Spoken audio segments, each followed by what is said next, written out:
धर्मवीर छत्रपती संभाजी महाराज की, भारत रत्न डॉक्टर बाबासाहेब आंबेडकरांचा, भारत रत्न डॉक्टर बाबासाहेब आंबेडकरांचा। आज महामानव भारत रत्न डॉक्टर बाबासाहेब आंबेडकर यांच्या पूर्णाकृती पुतळ्याचं अनावरण या ठिकाणी झालंय। यासाठी मी तमाम भीमसैनिक, शिवसैनिक, सर्व बाबासाहेबांचे अनुयायी यांचं मनापासून स्वागत करतो, मनापासून आपल्याला शुभेच्छा देतो। आज या प्रसंगी उपस्थित पालकमंत्री आणि ग्रामविकास मंत्री आमचे सहकारी जयकुमार गोरेजी, साताऱ्याचे पालकमंत्री शंभूराज देसाई या ठिकाणी उपस्थित, ज्यांच्या प्रयत्नातून हे स्मारक आणि भव्य दिव्य असा बाबासाहेबांचा पुतळा उभा झाला, ते आपले शहाजी बापू पाटील,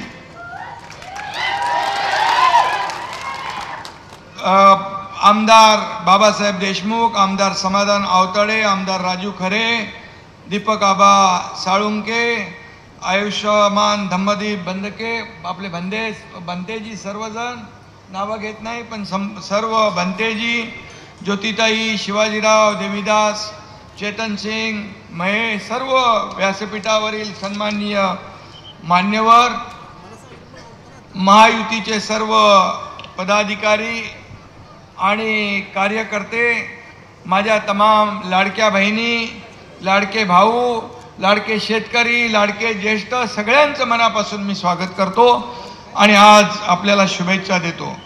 खरं म्हणजे बाबासाहेबांच्या पुतळ्याचं अनावरण झालं, स्मारकाचं अनावरण झालं, त्यापूर्वी मी आणखी एका सर्वसामान्य लोकांना जीवदान देणाऱ्या महाआरोग्य शिबिराला देखील भेट देऊन आलो।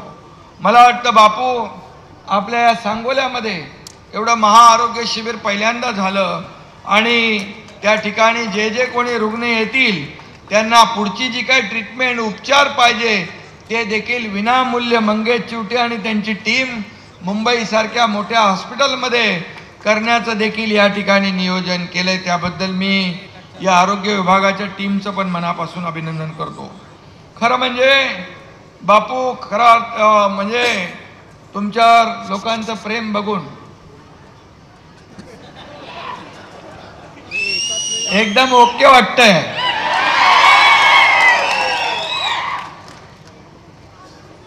सांगोलेकरांचे शब्द आभार कुठल्या शब्दात मानू मी या ठिकाणी, आणि अरे बस बस, आणि म्हणून गेले काही दिवस मी आभार यात्रेच्या निमित्ताने सगळीकडे फिरतोय। इथं पण मी बापूंना ज्यांनी मतदान केलं त्या सर्व मतदारांचं देखील अभिनंदन करतो आणि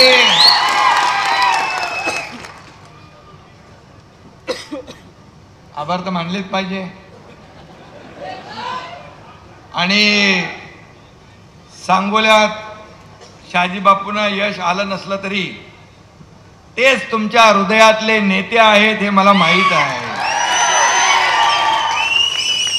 आणि मगाशी म्हणाले जयकुमार, हे आमदार असू दे, नामदार असू दे, काही असू दे, एकनाथ शिंदे त्याच्या पाठीमागे आहे, त्याला काय चिंता, काय करायची गरज। कार्यकर्ता काम करणारा असतो, त्याला हार जितीची पर्वा नसते। आपले आमदार बाबासाहेब इथं बसले, त्यांनी मला काही कामं सांगितली, मी त्यांना सांगितलं बिलकुल चिंता करू नका। एकनाथ शिंदे असा आहे की गेल्या अडीच वर्षामध्ये कुठल्या पक्षाचा आमदाराला कधी मी बघितलं नाही, त्याचं काम कसं होईल हेच मी पाहिलं आणि तो आनंदात आपल्या मतदारसंघात जाईल आणि विकास प्रकल्प राबवेल हे मी पाहिलं। आणि म्हणून बापू, तुमच्या मतदारसंघात किती पैसे आले? 5,500 कोटी रुपये आले। हे लक्षात ठेवा, आतापर्यंतच्या इतिहासात कधीच आले नव्हते।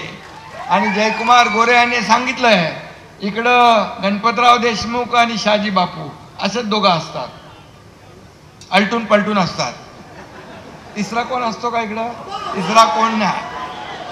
त्यामुळे मी आपल्याला एवढंच सांगतो, अनेकदा काम करून यश मिळत नसतं, निराश व्हायचं नाही, काम करत राहायचं. आणि म्हणून लोकांनी मला काय दिलं यापेक्षा मी लोकांना काय दिलं आणि काय देणार हे लक्षात ठेवायचं आणि काम करायचं. आणि म्हणून मी आपल्याला एवढंच सांगतो, बापू, एखादी मॅच हरला म्हणून विराट कोहलीची बॅट थंड पडत नाही. पुढल्या मॅच मध्ये दुप्पट जोराने तुटून पडते आणि चॅम्पियन ट्रॉफी घरात येते. त्यामुळे चिंता करू नका. मगाशी ज्योतिताई म्हणाल्या, काय म्हणाल त्या गाडीमधून येताना दीपक आबांच्या बद्दल, एका गाडीत होते. पण बापूसाठी मी एकच शब्द उच्चारतो, टायगर अभी जिंदा है.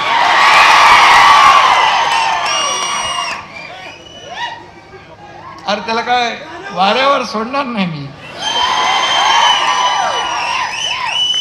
हाथ बढ़ाकर आसमां छू लेंगे हम अपनी हार को जीत में भी बदल देंगे हम.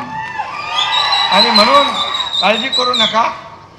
आपले बापू स्पष्ट वक्ते आहे, बोलून टाकतात. मनातलं भडाभड भडाभड मोकळ्या मनाचा आहे, ढोकळ्या मनाचा आहे, मनात काय ठेवत नाही. आणि मागे लोकसभा निवडणुकीनंतर त्यांनी भर सभेत काय म्हटलं आपल्याला आठवत आहे.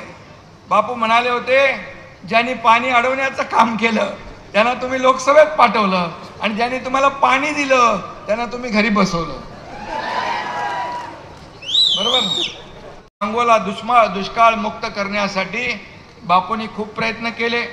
मी मुख्यमंत्री होतो त्यावेळी बापू जेव्हा जेव्हा मला भेटले तेव्हा त्यांच्या डोळ्यात फक्त आणि फक्त सांगोल्यासाठी पाणीच होतं. सांगोल्याचं पाणी कसं, सांगोल्याला कसं. आणि म्हणून सांगोलाच नाही,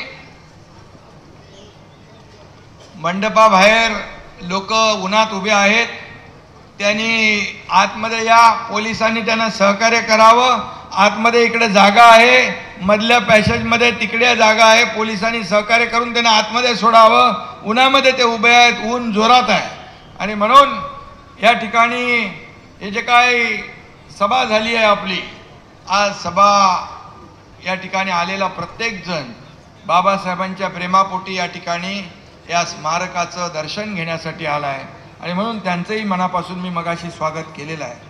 पण विदर्भ, मराठवाडा आणि राज्यातल्या सगळ्या दुष्काळग्रस्त भागांना पाणी देण्याचं, त्यांचं सिंचन वाढवण्याचं काम आम्ही केलं. मला आठवत आहे की मी आणि देवेंद्रजींनी पहिल्यांदा शपथ घेतली त्यावेळेस आम्ही पहिला विषय घेतला तो दुष्काळग्रस्त भागातल्या लोकांना पाणी देण्याचा, त्यांचं सिंचन वाढवण्याचा.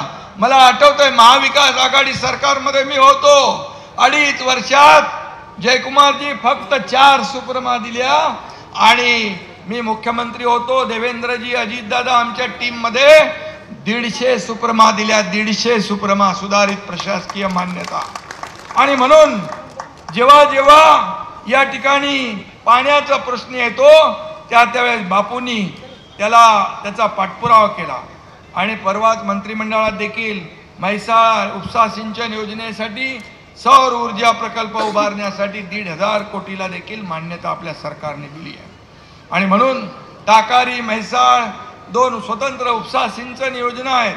सांगोला तालुक्याला देखील सिंचनासाठी पाणी उपलब्ध होईल. आणि म्हणून माझ्या मुख्यमंत्री काळात सांगोल्याला स्वर्गीय बाळासाहेब ठाकरे उपसा सिंचन प्रकल्पाच्या 883 कोटी 78 लाखाच्या कामांना आपण मान्यता दिली, हे मला आठवतंय. आणि म्हणून बापूच्या आमदारकीच्या काळात जिल्हा परिषदेच्या कोळा गटात, घेरडी गटात आजपर्यंत करोडो रुपयांची कामं केली. पाझर तलाव असेल, सभामंडप असेल, रस्ता रुंदीकरण असेल, पाईप गटार असेल, जलजीवन मिशन असेल, सभामंडप, सगळे लायब्ररी पासून पुस्तकं असतील. या तालुक्यात दलित वस्ती, नवबौद्ध समाजासाठी बापूंनी देखील या ठिकाणी मोठ्या प्रमाणामध्ये कामं केलेली आहेत. आणि म्हणून या ठिकाणी बापू, आपण लढवय्या माणूस आहे. अन्याय दिसला तर सत्तेवर लात मारून उठतो, मदतीसाठी धावून जातो, तोच खरा शिवसैनिक असतो. हे बाळासाहेबांचा मंत्र दिलेला, बाळासाहेबांचा जो 86% समाजकारण 20% राजकारण, या त्यांच्या मूल मंत्रावर आम्ही चालतो आहे. खरं म्हणजे बापू भरवशाचा माणूस आहे. अडचणीच्या काळात धावून जातो.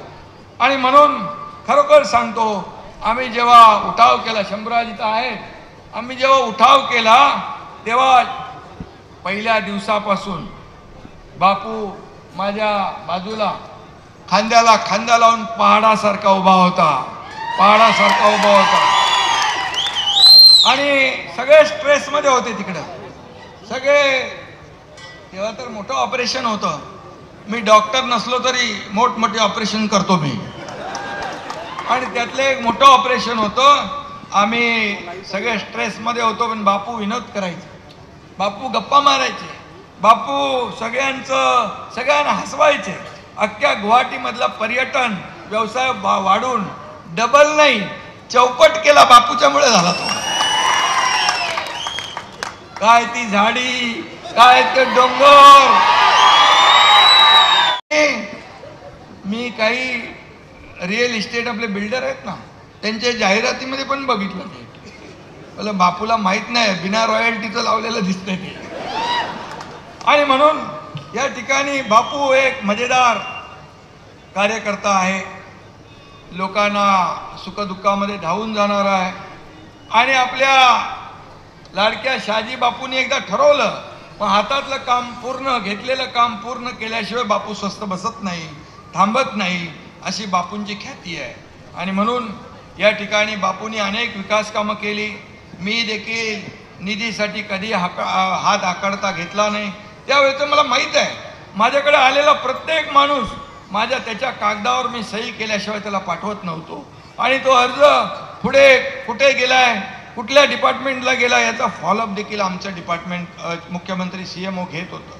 आणि अशा प्रकारे आमची टीम, मी आणि देवेंद्रजी पहिले सुरुवातीला होतो, नंतर अजितदादा आले, आणि एक टीम म्हणून आम्ही काम केलं. आणि मला आठवत आहे की 2.5 वर्ष आम्ही पायाला भिंगरी लावून या महाराष्ट्रामध्ये फिरलो. आणि त्यामुळेच या ठिकाणी झालेल्या विधानसभेच्या निवडणुकीमध्ये लोकांनी कामाची पोचपावती दिली, दैदिप्यमान विजय दिला. आणि लँडस्लाइड मॅन्डेट एवढं कधी महाराष्ट्राच्या इतिहासामध्ये 232 का आपले किती 232 आमदार आले, ही किमया तुम्ही मतदारांनी केलेली आहे. आणि म्हणून तुमचे मी आभार मानतो. खरं म्हणजे गतिमान सरकार आणि विकास काय असतो याचे सगळे विक्रम आम्ही त्या काळामध्ये मोडले. आणि म्हणून मी आज बघा CM होतो त्यावेळेस, आणि आता देवेंद्रजी मुख्यमंत्री आहेत. मला CM मी होतो त्यावेळेस लोक म्हणायचे चीफ मिनिस्टर, मी म्हणायचो सगळ्यांना CM म्हणजे कॉमन मॅन. आता देवेंद्रजी मुख्यमंत्री आहेत, मी DCM आहे. आता मी म्हणतो DCM म्हणजे डेडिकेटेड टू कॉमन मॅन, सर्वसामान्य माणसाला समर्पित.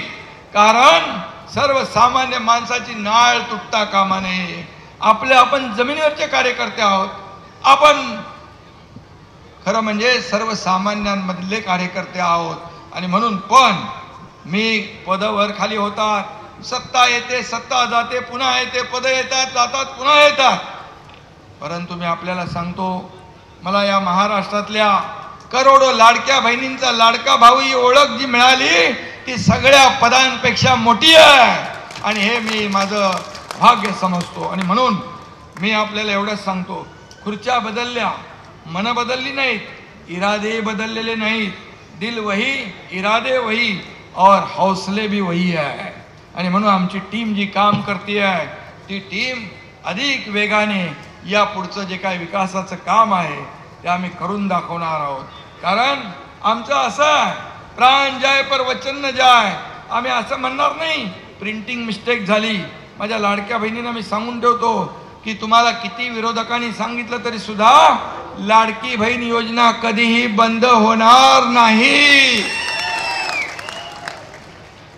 आणि लाडके भाऊ, लाडके शेतकरी, ज्या ज्या योजना आम्ही केल्या, त्या योजना, कुठलीही योजना आम्ही बंद करणार नाही. फक्त आम्हाला थोडा थोडा अवधी मी जेव्हा म्हणायचो तुम्ही सरकारची ताकद वाढवा, राज्याची ताकद वाढवा, तुम्हाला जे जे आम्ही बोललोय ते नक्की देणार. कारण राज्य महाराष्ट्र हे पुरोगामी राज्य आहे, महाराष्ट्र हे प्रगत राज्य आहे. या महाराष्ट्राला आदरणीय प्रधानमंत्री मोदीजींची पण साथ आहे, पाठिंबा आहे. आणि त्या आपल्या महाराष्ट्राची आर्थिक परिस्थिती जी आहे ही सगळ्या देशभरामध्ये नंबर 1 ची आहे. आणि म्हणून थोडीफार कसरत होईल, परंतु आपल्याला सांगतो की कुठली योजना, कुठल्या आम्ही जे आश्वासनं दिली टप्प्याटप्प्याने आम्ही पूर्ण केल्याशिवाय राहणार नाही. आम्ही प्रिंटिंग मिस्टेक म्हणणार नाही. नाही तर पूर्वीच्या काळात एकदा वीज बिल माफ केलं, निवडणुका जिंकल्यानंतर पुन्हा विजेची बिलं दिली. आता आपण झिरो बिल दिलंय, झिरो बिलला तर पैसे नाही दिले, आपण पुन्हा नवीन बिल पाठवलं नाही, झिरोच ठेवलंय. त्यामुळे हे महायुतीचं सरकार जे आहे, हे महायुतीचं सरकार दिलेला शब्द पाळणार आहे, वचनाला जागणार आहे. आणि म्हणून मगाशी मी एवढंच सांगतो की आज बाबासाहेबांचं स्मरण आपण करतोय. मगाशी उदाहरण सांगितलं की ज्योतिताईंनी बाबासाहेबांच्यामुळे सर्वसामान्य घरातला परिवारातला एक व्यक्ती या देशाचा प्रधानमंत्री होतो, सर्वसामान्य शेतकऱ्याचा मुलगा या राज्याचा मुख्यमंत्री होतो. हे केवळ आणि केवळ बाबासाहेबांच्याच घटनेने दिलेल्या अधिकारामुळे. आज हे मंत्री झालेत, खासदार आमदार होतात, सर्वसामान्य कुटुंबातल्या लोकांनी लोकप्रतिनिधी होणं हे काय गुन्हा आहे? फक्त सोन्याचा चमचा घेऊन जन्माला आलेल्या लोकांनी मुख्यमंत्री व्हायचं, उपमुख्यमंत्री व्हायचं, मंत्री व्हायचं असं काय लिखापडी आहे? आणि म्हणून आम्ही सोन्याचा चमचा घेऊन जन्माला आलो नसलो तरी सुद्धा सर्वसामान्यांच्या आयुष्यामध्ये सोन्याचे दिवस आणण्यासाठी आमचा जन्म झालेला आहे. आणि म्हणून मी आपल्याला एवढंच सांगतो, काही लोक संविधानाची कोरी वही दाखवून फेसबुक लाईव्ह करून कारभार करता येत नाही, तो खोटारडेपणा लोकसभेमध्ये केला, फेक नॅरेटिव्ह पसरवलं, सगळ्यांनी मंत्रिमंडळाचं वाटप करून घेतलं, कोणाला कुठलं खातं, कोणाला काय 5 स्टार हॉटेल बुक केली, आपल्याला सगळ्यांना माहीत आहे. परंतु माझ्या लाडक्या भावांनी, लाडक्या बहिणींनी, लाडक्या शेतकऱ्यांनी त्यांची सगळी बुकिंग रद्द करून टाकली आणि महायुतीचं सरकार या ठिकाणी आणलं. आणि म्हणून काही लोक बंगल्यात बसून फेसबुक म्हणजे एफबी खेळत बसतात, त्यात काही जात नाही, बसल्या बसल्या टाइमपास. एफबी म्हणजे काय? फुकट बाबूराव. मी सुद्धा एफबी आहे, पण महाराष्ट्राचा फेवरेट ब्रदर, लाडका भाऊ, फरक आहे, फरक बघा. आणि म्हणून आम्ही पद येतात जातात हो. बाळासाहेब सांगायचे पद येतात जातात, सत्ता येते जाते, पण नाव जाता कामा नये.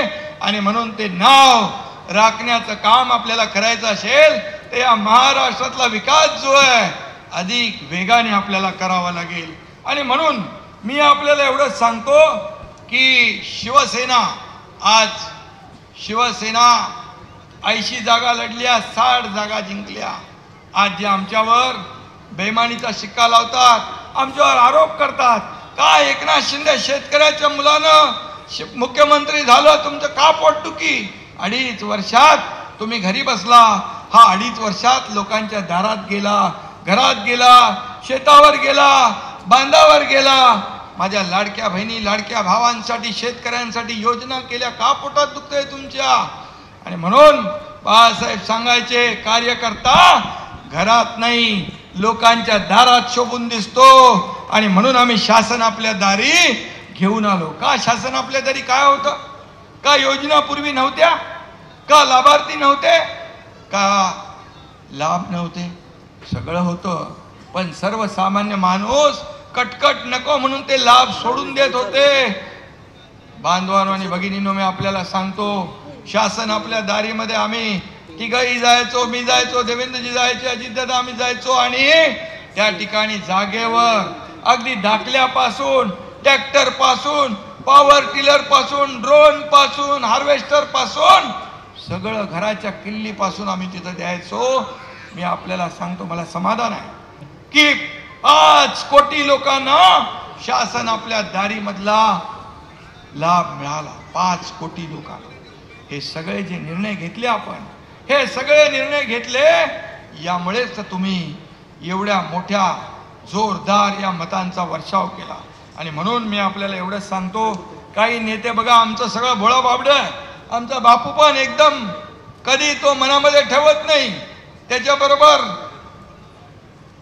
खरं म्हणजे इथं सुरेश आहे, आपला दिलीप बाबा आहे, दीपक बाबा गाडीमध्ये एकत्र बसले. बापूला माहित आहे की यो माणूस जर सहकार्य केला असता तर बापू निवडून आला असता, पण एका गाडीत बसले ते, एवढा मोठ्या मनाचा. आणि म्हणून आमची सगळी माणसं सरळ साधी आहेत, पण काही चक्केपंजे नाही.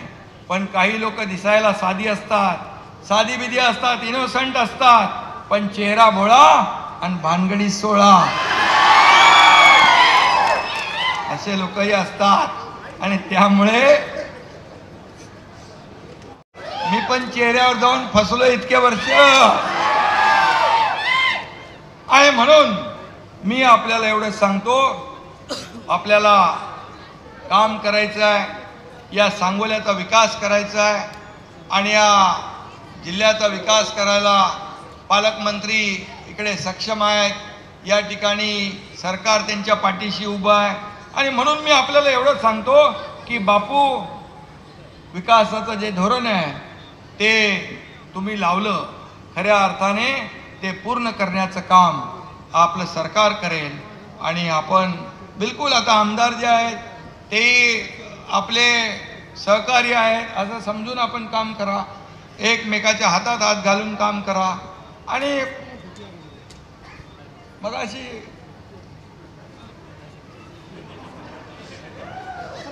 जयकुमारनी सांगितलेलं आहे, इकडे 2च लोक असतात, तिसरा येत नाही. गमतीचा भाग सोडा, पण बघा राजकारण खेळमेळीने झालं पाहिजे. निवडणुकीपुरतं राजकारण, निवडणूक झाली की राजकारण संपलं आणि मग लोकांसाठी आपण काम करायचं असतं. आणि म्हणून तर मी हे किती वर्ष केलंय, 40 वर्ष केलं. म्हणून तर मी एक शाखा प्रमुख ते राज्याचा मुख्यमंत्री होऊ शकलो, ही भूमिका ठेवली म्हणून. आणि मग माझ्याकडे कोणी आलेला, मी परमेश्वराकडे एवढीच प्रार्थना करतो की माझ्याकडे आलेला कोणीही खाली हाताने वापस जाता कामा नये. इथं देना बँक आहे, लेना बँक नाही. आणि म्हणून मगाशी अनेक उदाहरणं दिली, वर्षाची दिली, इतर दिली. आज आम्ही एक टीम म्हणून काम करतोय, आज टीम म्हणून या राज्याला पुढे नेतोय. आणि म्हणून या राज्याला नंबर 1चा आपल्याला करायचं आहे. मी पुन्हा एकदा सांगेन, आदरणीय प्रधानमंत्री मोदीजींनी 10-11 वर्षापूर्वी देशाची विकास यात्रा सुरू केली.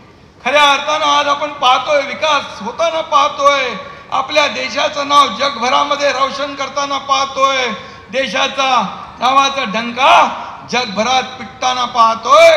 आणि याचा अभिमान आपल्याला असला पाहिजे. गेल्या 10 वर्षात देश किती बदललाय बघा आपण.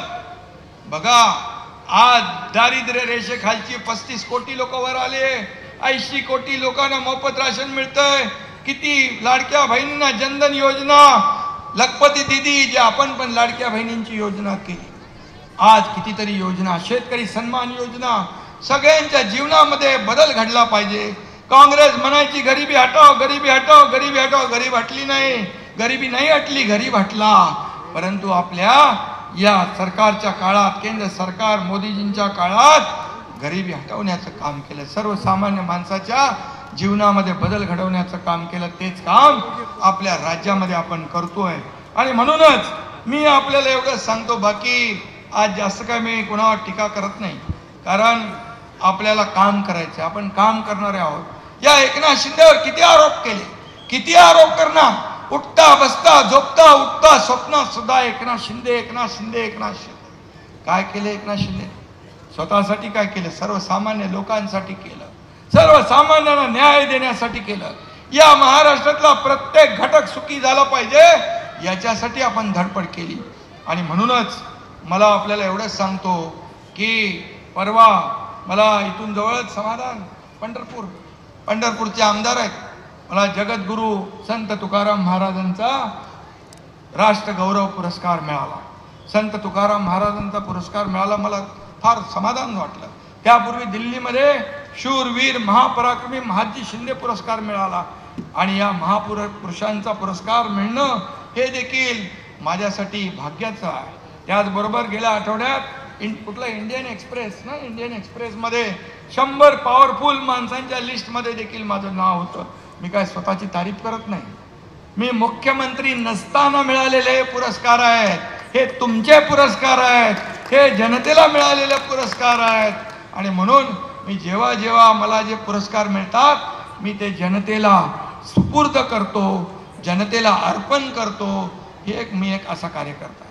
आणि त्यामुळे मला किती तुम्ही आरोप केले तरी सुद्धा मी बिलकुल आरोपाला कामानेच उत्तर देणार, आरोपाला आरोपातून उत्तर देणार नाही. आणि म्हणून मी बाकी काय आज बोलत नाही. पण या शिवसेनेमध्ये बाळासाहेबांच्या विचारांची शिवसेना पुढे नेण्याचं काम, आज बाबासाहेबांचं स्मरण करतोय आपण. आज 14 एप्रिल बाबासाहेबांची जयंती आता पुढे येते, त्याचं औचित्य साधून आपण या स्मारकाचं आज भव्य दिव्य असं लोकार्पण केलंय. आज आपण मुंबईमध्ये हिंदू मिल या ठिकाणी बाबासाहेबांचं स्मारक करतोय. ते जगाला हेवा वाटावं असं स्मारक हिंदू मिलमध्ये आपलं सरकार करतोय. बाबासाहेब जिथं जिथं राहिले, लंडन मधलं घर बाबासाहेबांचं आपल्या सरकारने त्याचं स्मारक केलं.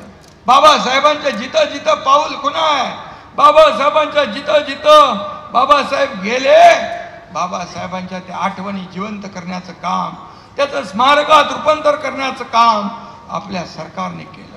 बाबासाहेबांना काही किती लोकांनी त्रास दिला आपल्याला माहित आहे.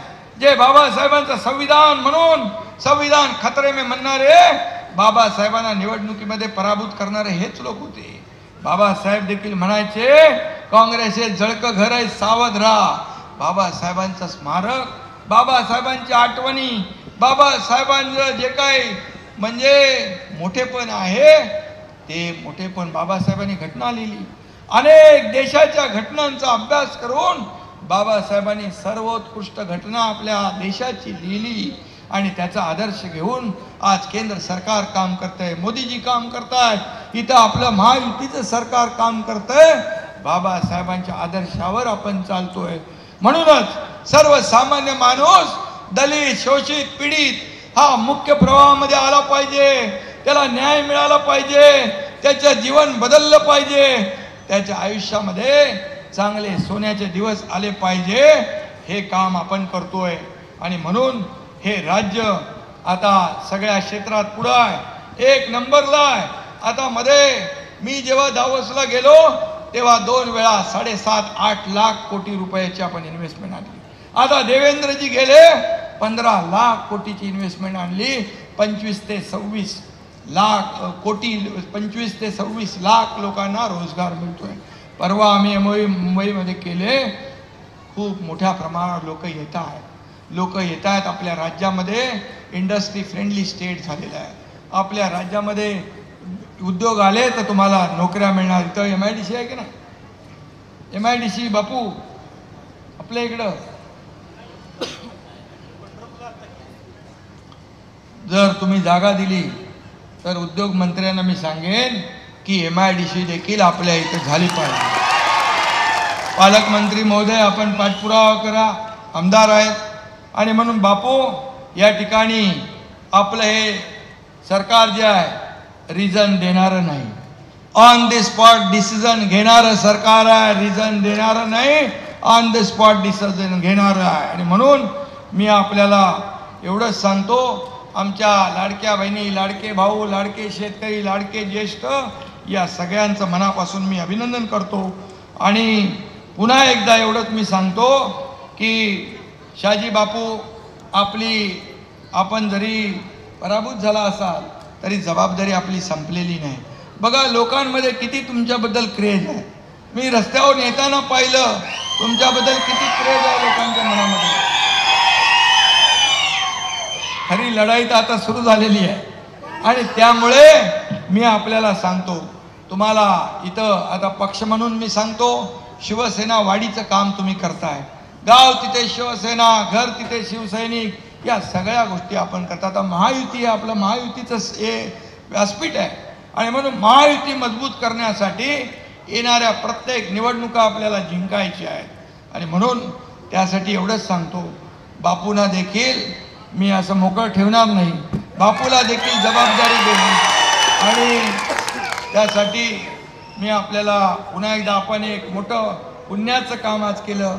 बाबासाहेबांचं स्मारक इथं मला आल्यानंतर कळलं की त्या मुख्यमंत्री असताना 2 कोटी रुपये पुतळ्याला मग सांगितलं, मला तर आठवतही नाही, कारण मी कधी काम बघितलं नाही. कुठलं काम आहे बाबा, हे काम आहे कसं, आणि कुठल्याही ह्याच्यावर मी कधीही कुणाला किती पैसे दिले फक्त विकासासाठी देतोय एवढी जाणीव मला होती.